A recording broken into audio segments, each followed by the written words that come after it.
Morning students. आज की class है आपकी किशोरावस्था के बारे में। किशोरावस्था यानी एडोलसेंस। तो मानव जीवन में किशोरावस्था सबसे अधिक विचलित करने वाली अवस्था होती है। आंधी और तूफानों वाली अवस्था भी कहा जाता है। इस अवस्था में बालक कभी तो आशाओं व सफलताओं के आसमान में उड़ता है और कभी कभी निराशाओं की गहरी खाई में समा जाता है। कुछ ही क्षण में किशोर विजयी योद्धा बनकर विश्व विजयी तिरंगा हिमालय की सबसे ऊंची चोटी एवरेस्ट पर फहराते नजर आता है और अगले ही पल वह असफलता की भारी गहरी घाटी में अपने आप को अकेला पड़ा हुआ देखता है। इसलिए यह अवस्था आंधी और तूफानों की भावनात्मक अस्थिरता की अवस्था कहलाती है। इसमें जो बालक होता है, ना तो बालक कहा जा सकता है ना ही प्रौढ़, ये बीच की अवस्था होती है। बाल्यावस्था के अंत तक तथा युवावस्था के शुरुआत के बीच की अवस्था है। इसलिए इस अवस्था में किशोर बालक की तरह व्यवहार अगर करता है तो माता पिता टोकते हैं, अब तुम बड़े हो गए हो, बच्चों की तरह व्यवहार करना छोड़ दो। और अगर वो बड़ों की तरह व्यवहार करता है तो उनसे कहा जाता है कि तुम बड़े नहीं हुए हो इतने कि ऐसी बातें कर रहे हो। तो उनकी बहुत ही विचित्र स्थिति होती है, उन्हें कुछ समझ ही नहीं आता है कि क्या करें। इसलिए कुछ मनोवैज्ञानिकों ने इस अवस्था को क्रांतिक यानी क्रिटिकल फेज भी कहा है, क्रांतिक अवस्था। कुछ ने संक्रमण काल की अवस्था यानी इन्फेक्शन पीरियड इस अवस्था को कहा है। कुछ मनोवैज्ञानिक इसे टीनेजर कहते हैं क्योंकि यह अवस्था 13 से 19 वर्ष तक की मानी जाती है। कुछ मनोवैज्ञानिक इस अवस्था को वया संधि की अवस्था यानी प्यूबर्टी एज कहते हैं, जो चेंज की अवस्था होती है, बहुत बदलाव। जो स्टॉनले हॉल ने इस विकास का संकटपूर्ण समय बताया है। इस समय मानव जीवन की सबसे सुंदर एवं स्वर्णिम अवस्था होती है किशोरावस्था। इसमें जीवन सबसे अपने ऊंचे शिखर पर पहुंच जाते हैं। किशोर किशोरियां रंग बिरंगे सपने देखते हैं, भविष्य निर्माण हेतु ताना बाना बुनते हैं। किशोरावस्था के अंत तक किशोर किशोरियों व शारीरिक एवं मानसिक विकास किशोर बच्चों का पूरा हो जाता है। अब एक लड़की एक स्त्री की तरह, लड़का एक पुरुष की तरह दिखने लगता है। शरीर बहुत सुंदर दिखने लगता है। चेहरे पर विशेष प्रकार का रौनक एवं जादुई आकर्षण होता है। उनमें असीम शक्ति होती है।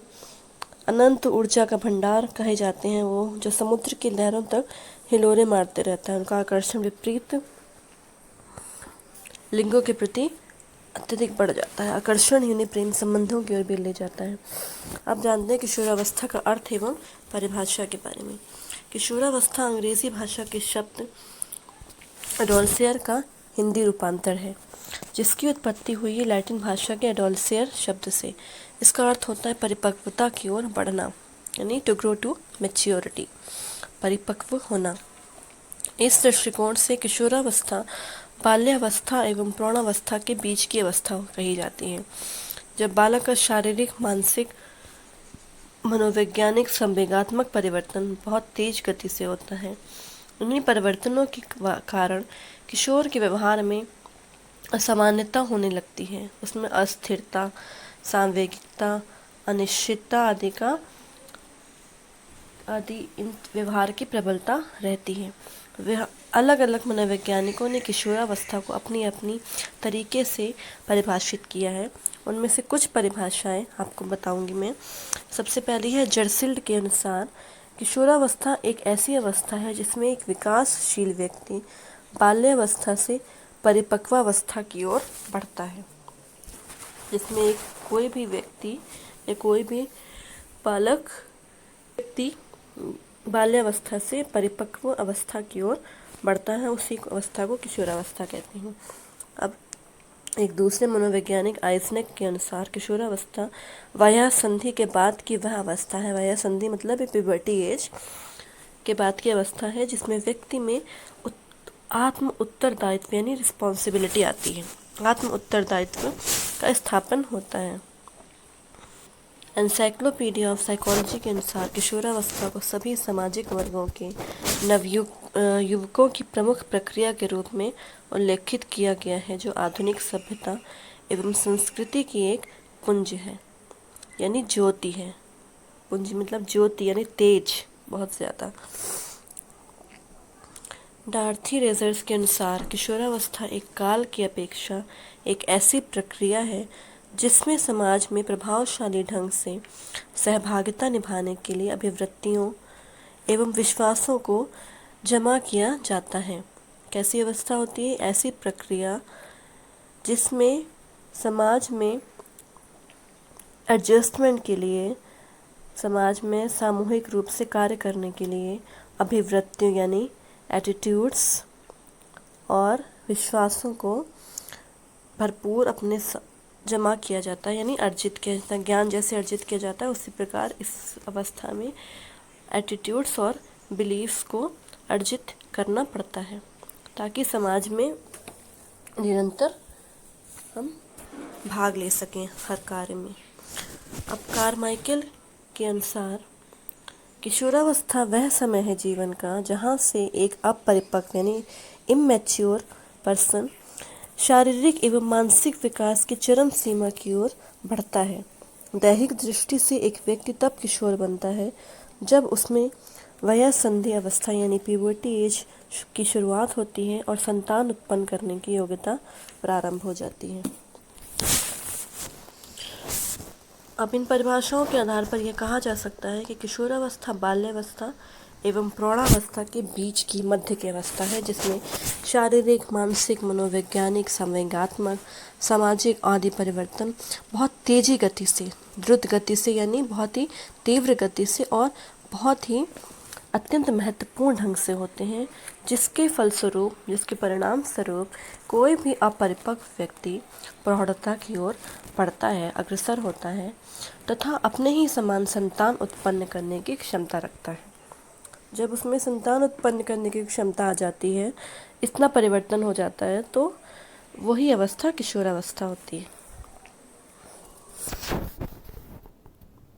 अब बात करेंगे किशोरावस्था की अवस्थाओं के बारे में। मानव जीवन में वृद्धि एवं विकास की जितनी भी अवस्थाएं होती हैं उन सभी में से किशोरावस्था का एक मुख्य अलग ही स्थान है, अलग ही जगह बनाता है। इस अवस्था में बहुत सारे शारीरिक मानसिक बदलाव होते हैं और यह अवस्था 13 से 21 वर्ष तक की मानी जाती है, जो बालक को परिपक्व यानी मैच्योर बनाती है। अब ए.बी. हरलॉक एक मनोवैज्ञानिक हैं जिन्होंने किशोरावस्था को 3 वर्गों में विभाजित किया है। पहले है पूर्व किशोरावस्था, प्री एडोलेसेंस, जो कि 10 से 12 वर्ष तक बताई गई है। सेकंड है प्रारंभिक किशोरावस्था, अर्ली एडोलेसेंस, इसकी उम्र होती है 13 से 16 वर्ष। और उसके बाद की अवस्था है उत्तर किशोरावस्था, लेट एडोलेसेंस, इसकी उम्र है 17 से 21 वर्ष तक के व्यक्ति को बोला जाता है उत्तर किशोरावस्था की अवस्था। लेकिन जब हम पढ़ते हैं तो सिर्फ 2 ही अवस्थाओं में को पढ़ा जाता है। पहली है पूर्व किशोरावस्था और दूसरी उत्तर किशोरावस्था। प्रारंभिक किशोरावस्था उन्होंने विभाजित तो किया है, लेकिन इन्हीं दोनों को के बारे में डिस्क्रिप्शन मिलता है। तो पूर्व किशोरावस्था होती है 13 से 17 वर्ष। यह 13-14 वर्ष से लेकर 16-17 वर्ष तक की अवस्था होती है। लड़कियों में 13 वर्ष से शुरुआत हो जाती है इस अवस्था की और लड़कों में 1 वर्ष बाद होती है, यानी 14 वर्ष से होती है। इसमें बहुत सारे लैंगिक परिपक्वता आती है और अलग अलग व्यक्तिगत भिन्नता हो जाती है। मतलब हर बालक अलग अलग अपने आप को दूसरे से अलग समझने लगता है। ओके। और किसी बालक में 13 से 14 वर्ष से शुरुआत होती है, तो कुछ में इससे पहले यानी 11 से 12 वर्ष की अवस्था से ही इस किशोरावस्था की शुरुआत हो जाती है। और इस समय आजकल अगर, क्योंकि बच्चे ज़्यादा अपने खान पान पर ध्यान देते हैं, अच्छा न्यूट्रिशन उनको अच्छा मिलता है, इस वजह से पूर्व किशोरावस्था जल्दी आने लगी, यानी 11 से 12 वर्ष तक में आने लग गई है। किशोरावस्था के बालक और बालिकाएं अपने नई जिम्मेदारियों को समझने लग जाते हैं। पहले की तुलना में अधिक, मतलब पहले बच्चे होते हैं और जब किशोरावस्था की उम्र आती है तो अपने आप को मैच्योर समझते हैं और उनको पता होता है कि मैं क्या करना है, किस तरह से व्यवहार करना है। पहले से बहुत अधिक मैच्योर हो जाते हैं, लेकिन उनको अपने इमोशंस, संवेगों पर बिल्कुल कंट्रोल नहीं होता है, जिसके कारण वे कभी बहुत गुस्सा हो जाते हैं, कभी खुश हो जाते हैं। उनको समझ बहुत ही जल्दी उनका सांवेगिक अस्थिरता रहती है उनके व्यवहार में, तब कंट्रोल नहीं रहता इमोशंस पर। उत्तर किशोरावस्था, लेट एडोलसेंस, ये 16-17 से लेकर 20-21 वर्ष तक की अवस्था कहलाती है। लड़कियों में एक वर्ष पहले आ जाती है, यानी 16 वर्ष से 20 वर्ष तक की, और लड़कों में एक वर्ष बाद, यानी 17 वर्ष से 21 वर्ष तक की होती है। इस अवस्था के अंतर किशोर किशोरियाँ पूर्णतः वयस्क यानी एडल्ट हो जाते हैं और उनकी लाइफ स्टाइल में परिवर्तन होने लगता है। इससे पहले जो अवस्था होती है पूर्व किशोर अवस्था, उसमें परिपक्वता की शुरुआत होती है, और इस उत्तर किशोर अवस्था में परिपक्वता कंप्लीट हो जाती है, यानी जो बालक होते हैं वो पूरी तरह से एडल्ट हो जाते हैं, अपने को समझने लगते हैं, उनको पता होता है कि क्या करना है, किस तरह से अपनी रिस्पॉन्सिबिलिटी को समझना है, और अपने सबसे बड़ी बात, उनको अपने संवेगों पर नियंत्रण करना आ जाता है, यानी इमोशंस पर कंट्रोल। हमें पता होता है कि हमें कहाँ गुस्सा होना है, कहाँ हंसना है, कहाँ कैसा व्यवहार करना है, ये उनको समझ में आने लगता है। और समाज द्वारा जितने भी वैल्यूज़, जितने भी नियम बनाए गए हैं, परंपराएं बनाई गई हैं, उनको वो पालन करने लग जाते हैं। अब उनमें उनकी थिंकिंग अपने आप डेवलप होने लगती है, उनकी सोच बनने लगती है, और पहले से अधिक स्पष्ट हो जाती है उनकी स्थिति, पहले से बहुत अच्छी स्थिति उनकी उत्तर किशोरावस्था में हो जाती है।